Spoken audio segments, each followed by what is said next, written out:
الحمد للہ رب العالمین والصلاة والسلام علی سید الاولین و سید الآخرین خاتم النبیین وعلی آلہ واصحابہ اجمعین، اما بعد، بسم اللہ الرحمن الرحیم۔ محترم و معزز ناظرین گرامی، السلام علیکم ورحمۃ اللہ وبرکاتہ۔ سورۃ یوسف ہم پڑھ رہے ہیں، ہفتہ وار درس قرآن کے ساتھ حاضر خدمت ہوں۔ حضرت یوسف کے واقعات جو جیل میں ہوئی تھے ان کا ذکر ہے۔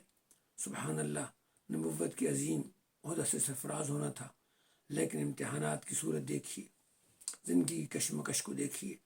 لاڈلے اور ناز والے اپنے والد کے بیٹے بھائیوں کے ستم کا نشانہ بنے، ان سے سزا پائی، نفرت کا اظہار دیکھا، کنویں میں پھینک دیے گئے، کسی آدمی نے نکال لیا، اس نے غلام بنا لیا، غلام بنا کر اس زمانے کے کسی مارکیٹ میں فروخت کر دیا۔ ایک صاحب حیثیت، ایک صاحب ثروت، صاحب اختیار انسان نے خرید لیا، اس کا اچھا اخلاق تھا، اس نے اپنے بیٹوں کی طرح تصور کیا، اس کی عورت کو شیطان نے وغلا دیا اور وہ آپ پہ فریفتہ ہو گئی۔ وہ جنسی تکمیل اور خواہشات چاہتی تھی، جنسی خواہشات کی تکمیل چاہتی تھی۔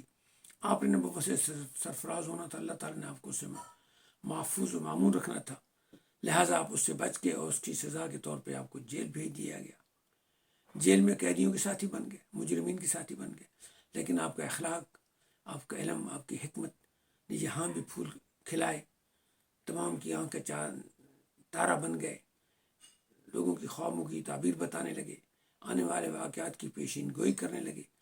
اللہ آپ نے اپنی توحید کا اور اپنے دین کا اعلان اظہار کر دیا کہ میں ایک ہی اللہ کی عبادت کرتا ہوں، اپنے والد حضرت ابراہیم اور حضرت اسحاق اور یعقوب کی دین پر ہوں۔ جیل میں آپ نے تبلیغ شروع کر دی۔ اس تبلیغ کا اثر اللہ تعالیٰ نے آگے دکھانا تھا اور اس کا اظہار عمومی کرنا تھا، تو اس کے لیے اللہ تعالیٰ اپنے نظام کو آگے چلا رہے تھے۔ اللہ کی جو منصوبہ بندی ہے سب سے بہترین ہے۔ تو وہاں دو قیدیوں کے خواب آئے، انہوں نے آپ کے ساتھ بیان کیا اور آپ سے رائے لی کہ آپ محسنین میں سے ہیں، آپ ہمیں تعبیر بتائیے۔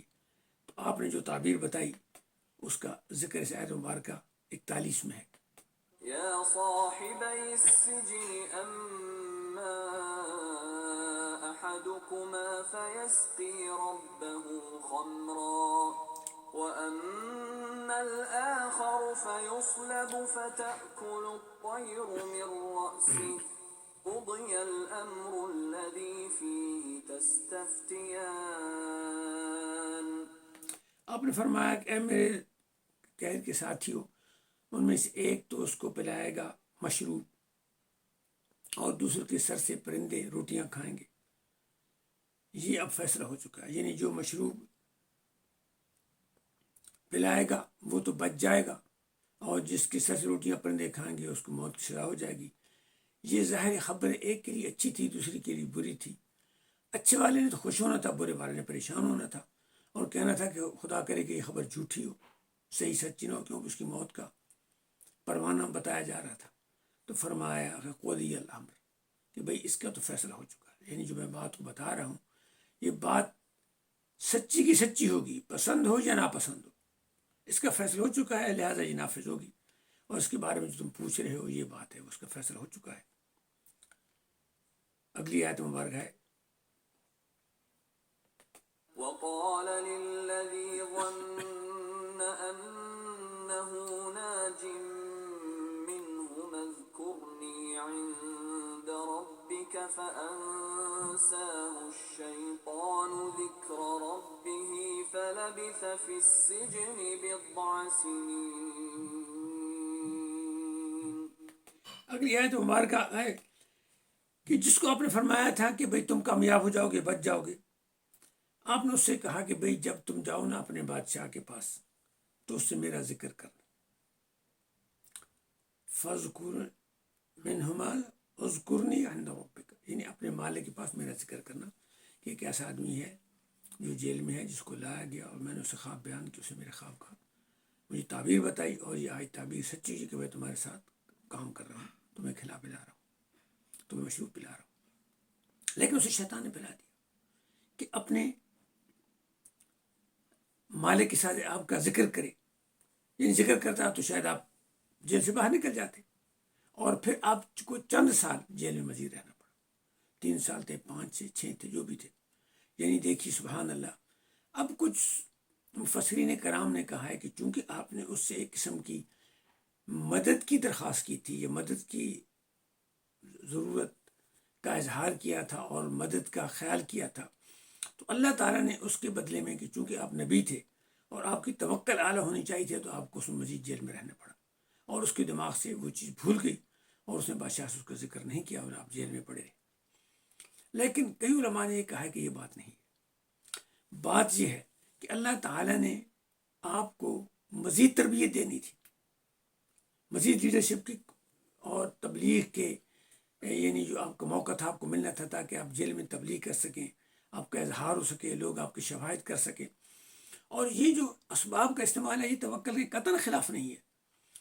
توکل کا یہ مطلب ہے کہ خنجر تیز رکھنا، توکل کا مطلب یہ ہے کہ آپ اپنے اسباب کو استعمال کریں، کیونکہ اسباب اللہ تعالیٰ نے آپ کے لیے پیدا کی ہیں، اور اسباب کا استعمال نہ کرنا اللہ تعالیٰ کی ناشکری ہے، اور اسباب کا استعمال کرنا اللہ تعالیٰ کے اسباب کا صحیح استعمال ہے، اور اس سے فائدہ اٹھانا انسان کے لیے ہے، اور یہی اسباب استعمال کر کے انسان زمین پر حکمرانی کر رہا ہے۔ لہٰذا یہ بات نہیں ہے، میں سمجھتا ہوں کہ یہ مفسرین کی رائے بالکل صحیح ہے۔ لہٰذا اللہ تعالیٰ نے آپ کو مزید آزمائش میں ڈال کے مزید نکھارنا تھا، اور آپ مزید نکھرے۔ اور دوسرا مقصد یہ تھا کہ بجائے اس کے بادشاہ کو وہ ترغیب دے، یعنی ایسا وقت ہے کہ بادشاہ کہے کہ ایسا بندہ ڈھونڈو کہ جو میری خواب کی تعبیر بتائے، اور پھر بادشاہی طلبگار ہو آپ کا، اور ایسا ہی ہوا۔ سماعت فرمائیے اگلی آیت مبارکہ جس میں بادشاہ کے خواب کا ذکر ہے۔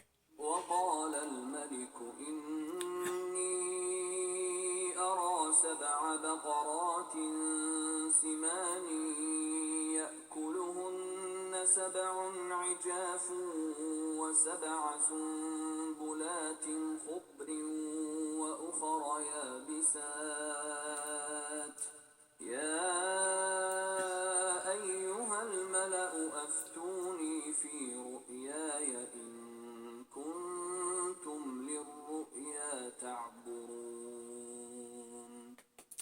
بادشاہ نے کہا کہ بھائی میں نے خواب میں دیکھتا ہوں کہ 7 بقرات، ان کے 7 سمان، ان بہت موٹی 7 گائیں ہیں، اور ان کو کھا رہی ہیں عجاف، جو دبلی پتلی مریل گائیں ہیں، ان کو کھا رہی ہیں۔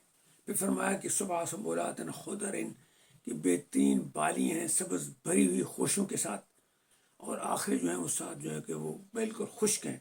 اور اے میرے سرداروں، اے میرے وزراء، اے میرے مشیران، مجھے اس کے بارے میں اپنی رائے بتاؤ، میرے خواب کے بارے میں۔ اگر تمہیں خوابوں کی تعبیر کے بارے میں کوئی علم ہو، کوئی سمجھ ہو، تو مجھے اس کے بارے میں بتاؤ۔ اب وہ کیا جواب دیتے ہیں، اگلی آیت مبارکہ میں سماعت فرمائیں۔ قالوا أضغاث أحلام وما نحن بتأويل الأحلام بعالمين۔ انہوں نے کہا کہ اے بادشاہ سلامت، یہ جو خواب ہے نا، یہ تو بس ایک نکمی بات ہے۔ اضغاث و احلام بکھری چیزیں ہیں، کوئی معلومات والی صحیح باتیں نہیں ہوتی ہیں، اور پھر ہم تو ان کی تعبیر جانتے بھی نہیں ہیں، لہٰذا ہم نہیں بتا سکتے کہ یہ کیا ہے۔ اب یہ جو بڑی خوبصورت یہ بات ہے، ہم خواب کے بارے میں بات کرتے ہیں۔ خواب کیا ہے؟ خواب اصل میں نیند میں آتے ہیں، اور نیند کی یہ کیفیت ہے کہ جب آدمی تھک جاتا ہے تو اللہ تعالیٰ اس کو نیند دیتا ہے، اور نیند میں اس کے جو اعضاء ہیں، جسمانی اعضاء ہیں، وہ کام کرنا چھوڑ دیتے ہیں، شل ہو جاتے ہیں، پرسکون ہو جاتے ہیں، ان کی طاقت ختم ہو جاتی ہے، اور دماغ میں جو آپ کا روم ہے، یعنی رینڈم آپریٹنگ میموری جی ہے، وہ بند ہو جاتی ہے۔ اب اس نیند کی برکت یہ ہے کہ آپ کی جو انرجی ساری ضائع ہو جاتی ہے، وہ نیند میں آپ کی باڈی کو ریکور ہو جاتی ہے۔ لیکن نیند میں جب آپ کا جسم کا اعصابی نظام کام کرنا چھوڑ دیتا ہے، مثلا معدہ کام نہیں کرتا لیکن نظام تنفس کام کر رہا ہے، خون چل رہا ہے، اعضاء کام نہیں کر رہے ہیں، احساس آپ کے ختم ہو گئے، لیکن دماغ کے اندر جو رینڈم ایکسیس میموری ہے، جو پرانی میموری ہے، وہ ثابت رہتی ہے، جو یعنی یاداشت قدیم ہے وہ ثابت رہتی ہے۔ اب اللہ تعالیٰ نے انسان کے اندر یہ دماغ کی جو کیفیت ایکٹیو ہوتا ہے، وہ آپ کو خواب کی صورت میں چیزیں دکھاتا ہے۔ میڈیکل سائنس اس کو نہیں مانتی، کیونکہ اس کے پاس شواہد نہیں ہے، لیکن نفسیات اس کو مانتی ہے، مذہب اس کو مانتے ہیں، کیونکہ ہر انسان ان کا مشاہدہ کرتا ہے، ایون جو ڈاکٹر ہیں وہ مشاہدہ کرتے ہیں، لیکن وہ اس کی جو اسباب اور اس کی جو نتائج ہیں اس کے بارے میں نہیں جانتے۔ وہ کہتے ہیں بس بھی ایک باڈی کا ایک ایکشن ہے، ایک دماغ کا ایکشن ہے جو مختلف اثرات کی وجہ سے ہوتا ہے، لہٰذا ہم اس کے بارے میں کوئی نہیں کہہ سکتے یہ صحیح ہے غلط ہے کیسا ہے، یہ بس ایک ہوتا ہے۔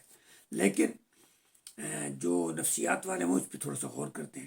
جو ماہرین نفسیات مذہب پہ یقین کرتے ہیں وہ تو مذہب کے لنک کی وجہ سے کہتے ہیں کہ یہ جو خواب ہیں کچھ خواب بیکار ہیں اور کچھ خواب کارآمد ہیں، ان کا ایک تعلق ہے اور ان کا حقیقت سے بھی ایک تعلق ہے۔ جو یقین نہیں کرتے وہ کہتے ہیں نہیں بھائی یہ ایک مینٹل ایکسرسائز ہے جو انسان کے دماغ کو ہوتی رہتی ہے، اس کا کوئی حقائق سے واسطہ نہیں۔ اب جو اس کی تحقیق کی گئی ہے وہ یہ ہے، اور ہمارے نبی صلی اللہ علیہ وسلم نے بھی ایسا ہی بتایا، لیکن میں پہلے آپ کو تحقیق بتاتا ہوں۔ وہ یہ ہے کہ انسان کے جو خواب ہیں اس کے کئی محرکات ہیں، کچھ محرک داخلی ہیں کچھ خارجی ہیں۔ محرک داخلی یہ ہے کہ انسان کے جو جسم کے اندر کی چیزیں ہیں اس کی طبعی عمل ہے وہ اس کا داخلی، مثلا بھوک ہے، کوئی بیماری ہے، مثلا معدے میں گیس ہے، بھوک ہے، آپ کا بلڈ پریشر کا مسئلہ ہے، آپ کا نظام تنفس سانس لینے کا مسئلہ ہے، آپ کی جنسی خواہشات ہیں، تو ان سب کی صورت میں آپ مختلف خواب آتے ہیں۔ مثلا آپ کے گرمی سردی میں کئی لوگوں کو ڈراؤنے خواب آتے ہیں، بھوک لگی ہوئی تو بھی خواب آتے ہیں۔ مثلا کہا جاتا ہے کہ بلی کے خواب میں چھیچڑی، کیونکہ اس کو بھوک لگی ہوتی ہے۔ پھر اس کے بعد یہ ہے کہ بھائی جنسی خواہشات کی صورت میں آپ کو احتلام شروع ہو جاتا ہے۔ اچھا، پھر اس میں صورت میں آپ کی جو ذاتی خواہشات ہوتی ہیں وہ خواب بن جاتے ہیں، یعنی خواب و خیال خواہشات میں خواب مکمل نہیں ہو سکتی۔ اچھا، پھر جو دن کے واقعات ہیں ان کے اثرات جو دماغ میں ٹھہر جاتے ہیں ان کے خواب ہو جاتے ہیں۔ کچھ پرانی تحت شعور میں چیزیں ہوتی ہیں ان کے خواب آ جاتے ہیں۔ تو یہ ان کے سب داخلی۔ اب خارجی اثرات جو ہیں وہ یہ ہیں جو جسم کے داخلی امور سے متعلق نہیں ہے لیکن خارجی امور سے متعلق ہیں، جو انسان کے بس میں نہیں۔ ان میں شیطان کی ایک قوت ہے جو اللہ تعالیٰ نے اس کو قوت دی ہے کہ انسان کو ورغلائے اور انسان کے دماغ پر اثر کرے۔ وہ ایک شیطان کے ساتھ لگ جاتا ہے، اسے موکل کہتے ہیں، اس کا اثر ہوتا ہے، اور وہ آپ کے نفس امارہ کو جو برائی کی خواہشات ہیں ان کو خوب بھڑکاتا ہے، اور اس قسم کے خواب وہ آپ کے انسانی عوامل کے مطابق خواہشات کے مطابق وہ ان کو بھڑکا کے برے خواب جو ہیں وہ ان کو بار بار دکھاتا ہے۔ اللہ تعالیٰ نے انسان کو بچانے کے لیے فرشتوں کو مقرر کیا ہے، وہ آپ کو نیکی کے خواب، نفس مطمئنہ کے خواب، اچھائی کے خواب کی طرف لے کے آتے ہیں تاکہ جو شیطان کے اثرات ہیں ان کو کم کیا جا سکے۔ یہ اللہ تعالیٰ انسان سے محبت کا تقاضا ہے کہ انسان کو گمراہی سے بچایا جائے۔ تو یہ داخلی اور خارجی اثرات۔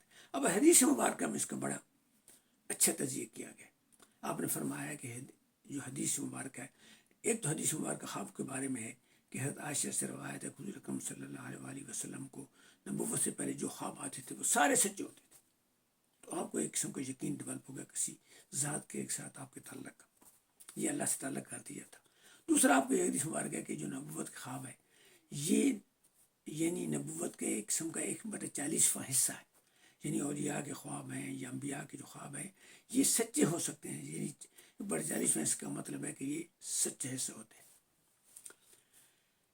اب آپ نے فرمایا کہ یہ خواب جو ہیں انسان کے 1/3 جو آپ کے خواب ہیں یہ انسان کو اس کی جو خواہشات ہیں ان کی بنا پر آتے ہیں، یعنی ان کی جو خواہشات ہوتی ہیں انسان کی تحت شعور میں اس کی وجہ سے وہ اس کو یہ خواب آتے ہیں۔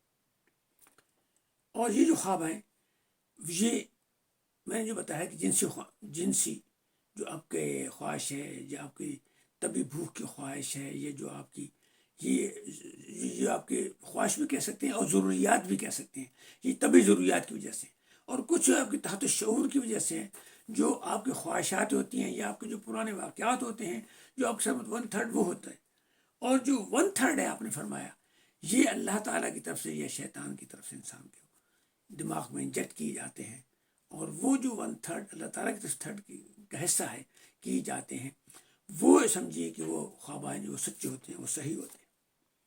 پھر حضور نے فرمایا کہ یہ چونکہ خواب ہیں وہ اس کا ایک اثر ہوتا ہے بندے پہ، تو اس کو کیا کرے؟